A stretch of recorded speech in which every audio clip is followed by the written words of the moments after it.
guys, what's going on? It's Jay. Thanks for clicking on this video. So today we're going to keep it very brief. Last video we talked about Apple's newest flagship. We kind of goofed a little bit. Everything was shot on the iPhone 11 Pro Max. I honestly think I could have done a lot better with it. Quality and everything was kind of just rushed. So for that, I apologize, guys. But next video, it's not going to be about this anymore.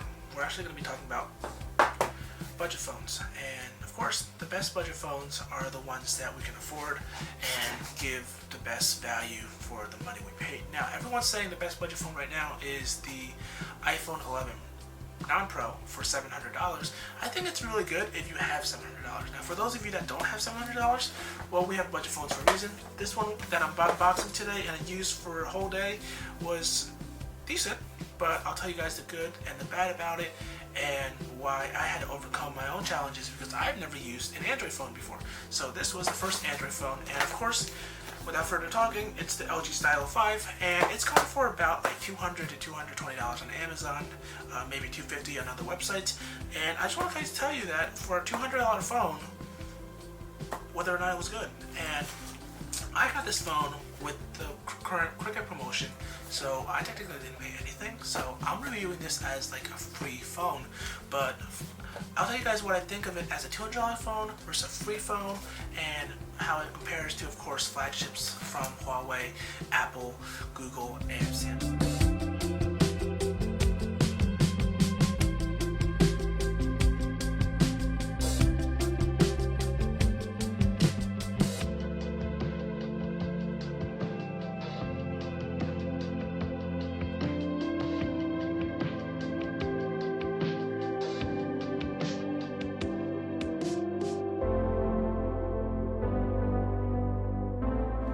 So this is the Cricket box, and we're going to be opening it up. This is not an unboxing because I've already used the phone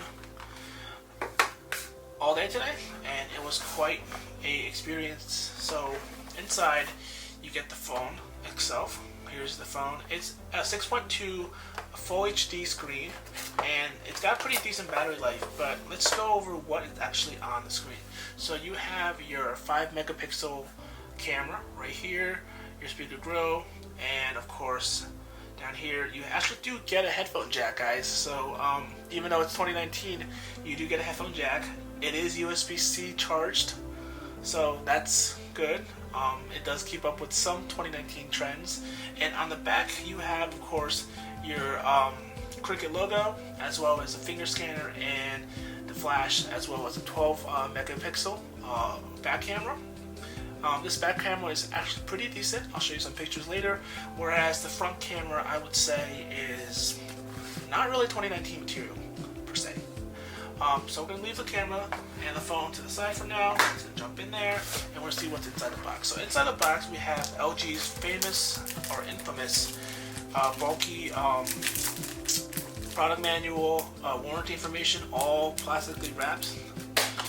Inside we have their wall charger with the LG logo on it, if you can see. And we have, of course, what I find very common now in Android phones, a USB Type A to USB-C charger. Of course, how fast does this charge?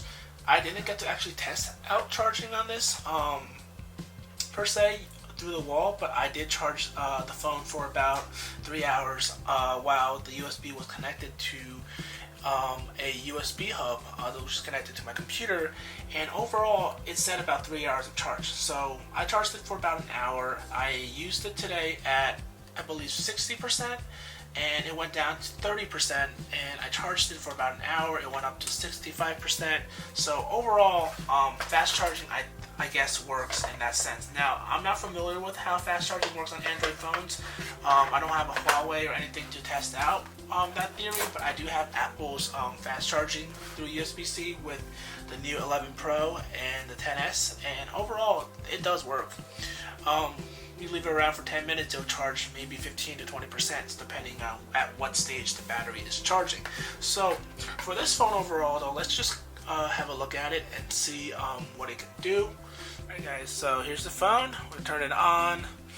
There's no SIM card attached to it right now. I had to take it out for other reasons, but overall, I think this is on medium brightness. It does have auto tune brightness, so it tunes to the surrounding light in your room and in your environment.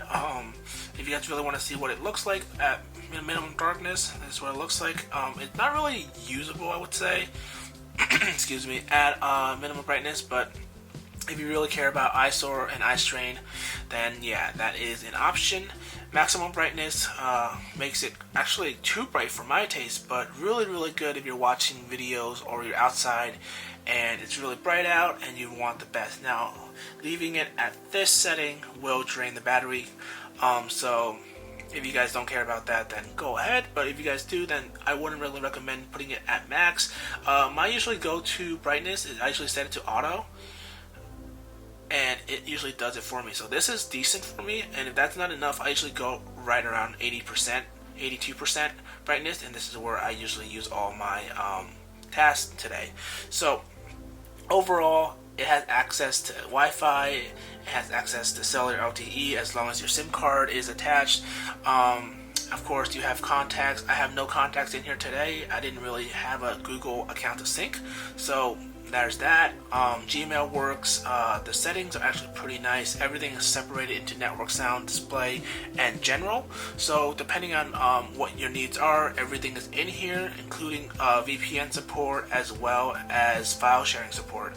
I did not get to use any of LG's file sharing capabilities, so I can't review pretty much any software related things, but I will be doing some quick and easy I kind of like must-have things. So what I mean by that is we're going to be kind of doing a Plex review, and we're going to be doing a surfing review as well as a speed test, and we're going to knock things off for the final time with a YouTube video and see how all these things come together, how this thing works as a phone and as a multimedia device, and then lastly, of course, we're going to look at the camera and actually see how good the cameras are.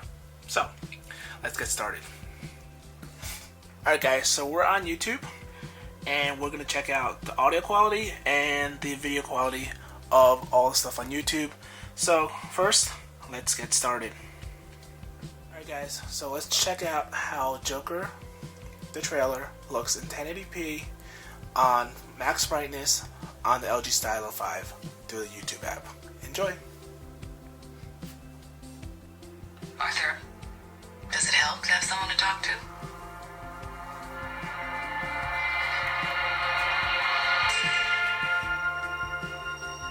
My mother always tells me to smile and put on a happy face. She told me I had a purpose. To bring laughter and joy to the world.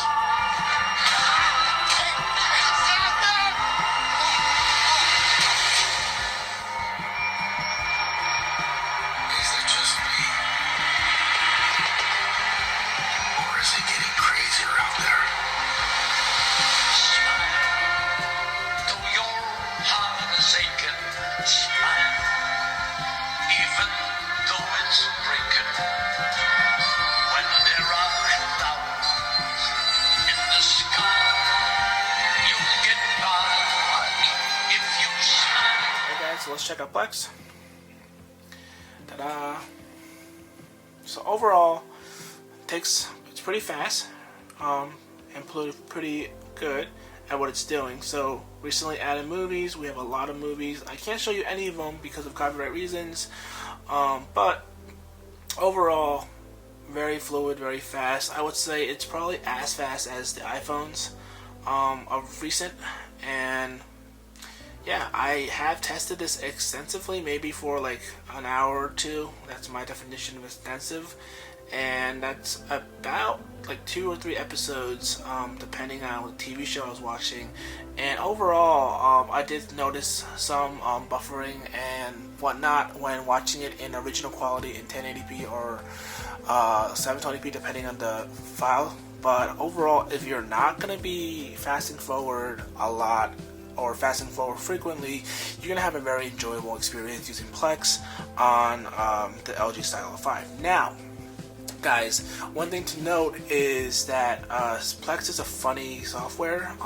It's not entirely dependent on the hardware of the phone, but also on your internet connectivity and your Plex server's hardware capabilities. So for me, for example, this server is actually on a QNAP NAS, so overall it does an excellent job staying online 24/7 and transcoding and reading everything on it. So for those of you that have a weaker NAS or a weaker laptop, you might not get the same results, so that mileage may vary.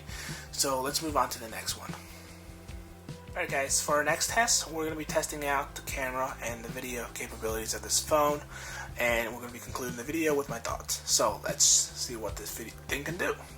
So, phone's on. Yes, it's really bright. So let's set the brightness. There you go.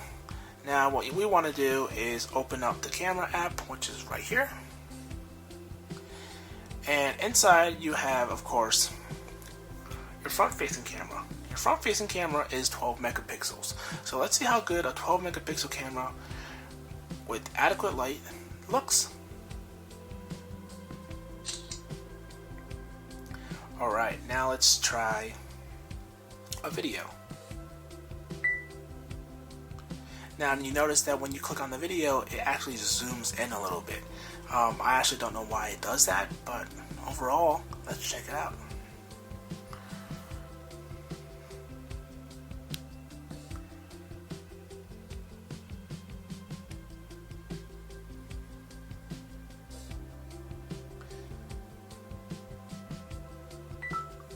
Alright, so last but not least, we're going to test out the front camera. So what you do, of course, like every other camera, you click the reverse button, and look, you got the camera setup right there, you got me right here, and this is on the 5 megapixel camera. And guys, check this out. So you got two options right here. You have, this is the selfie mode actually. So if you were to actually reverse it like this, you can get a lot of people in your frame.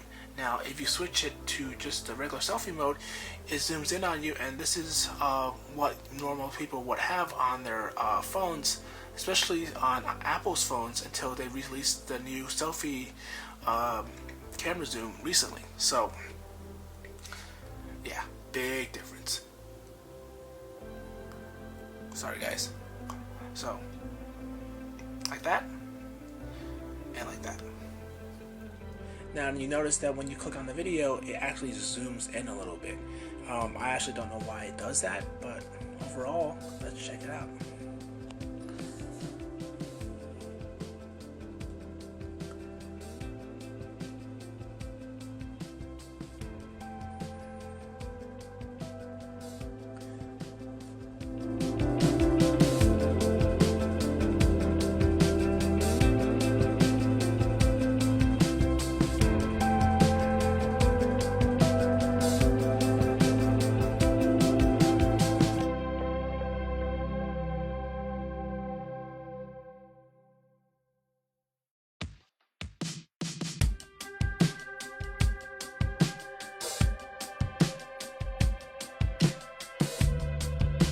Alright guys, so you've seen the phone, you've seen how good it is, you've seen what it can do. What do you guys think? Let me tell you what I think first before you guys tell me what you think in the comments below. So first, this is a $200 budget phone. It can do a lot of things and it can't do a lot of things. But before we compare it to the giant flagships and those big fancy nice phones that are coming out to compete with one another and get the title of king, let's remember that this is a $200 phone, not a $1,000 phone, not a $2,000 phone, a $200 phone. And for those of you that are looking for a new carrier right now, I happen to know that Cricket Wireless is offering this phone for new members only and for free. So if you are in need of a phone, this is a pretty decent phone to get. Now, is it a pretty decent phone to get for 2019?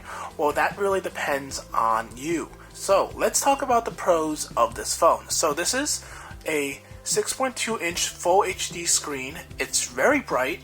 It supports auto light dimming. So what I mean by that is it'll adjust its brightness based on the light sources nearby. So like Apple's auto adjust brightness setting, it does the same thing. Of course, you can also set it to be at the brightness setting that you like. Now, if you set it too bright, it might, give you eye strain, eyesore, whatever the proper term is. If you set it too low, you really can't see anything. And if you're outside, you really want it at max brightness. And this phone, the display is quite wonderful enough that it does the job. It gives you everything you need inside with low brightness, and when you're outside, the max brightness just does shine. For a phone that's $200, it's got a great display. Now that includes when you're watching Plex, YouTube, Netflix, any media type video. So kudos to LG for not skimming on the display. So other than that, we also have other features that this phone comes with. So this phone has 1.8 gigahertz processor core with it's an octa-core processor, and it's 1.8 gigahertz, which is pretty nice. It comes with 32 gigabytes of onboard storage, and it's expendable using memory cards up to 2 terabytes. Now, I don't know anybody that would spend that much money upgrading their storage on a phone like this, but hey, that's an option that is out there if you guys really want to. It's in there. And overall, that's pretty much where all the pros on this ends. Now the camera, of course, the back is 12 megapixels, the front is 5. The 12 megapixel camera takes, I would say, for the price, very amazing photos. For the price, I'll show, as you can see in the samples, it was actually pretty decent. Now, for video quality, however, not whether it's the front or the back, it's pretty bad. There is like no image stabilization, so when you're trying to take a video and you're just moving, it's pretty disastrous. Now, the camera overall for video is a big no-no. The camera for photography is decent, using the front 12 megapixel camera. Now if you were to use the the back 12 megapixel camera, and you were to use the front 5 megapixel camera, the quality for video is passable, but you'll notice a lot of jittery footage and shakes. And for image, I really want to recommend it. It really does feel like the iPhone 2G's picture quality on their backphone back in the day. So guys, that's what I think. For $1,000, nobody should buy this phone. For $200, it's a decent phone that gets everything you need done. So whether that's browsing the web, going on Facebook, Snapchat, it does support all of that. In terms of gaming, however, I didn't get to do any tests or have any footage, but I do have people who have used this phone. And if you're a light gamer, you're playing games like Clash of Clans and all the games from like the late 2000s to early 2000s, you'll be fine. Even games from the late 2010s to the early 2010s, you'll be fine. Any recent games like Fortnite, Call of Duty Mobile, any of the many games like those, unfortunately you're going to be out of luck. This thing will not run it. If it does run it, it'll run it very poorly, so keep that in mind. This thing, of course, is nowhere as powerful as the A12 or A13 Bionic from Apple, so keep that in mind as well. And lastly, yeah, I've already mentioned this, but if you're going to have this, the battery life is pretty decent, and it does really well watching YouTube videos in 1080p as well as Netflix and Plex. So if that's a really big selling point for you guys, this phone will do it. And as a free phone, of course, it's amazing for a free phone. It's free, and it does everything like that you need it to. Apps, video, games, and all for free too. If you join Cricket today, you get it. So, guys, one caveat of this free phone is that it only works on Cricket and AT&T's network. It's carrier locked. So if you guys get the phone and decide to switch to Verizon, Verizon, T-Mobile, or Sprint, or other carriers that's not AT&T and Cricket, this phone will practically be useless. But you can still use this phone for everything but mobile calling and text messaging. So all cellular services will be suspended, but guess what's not suspended? You can still use this phone as a smart device. You can access the internet if there's Wi-Fi, you can play games, you can still watch your favorite YouTube, Netflix, and Plex videos, among other things. So guys, that's going to be it from me, guys. Thanks for checking out this video. I hope you guys have a great one. I'll see you guys next time.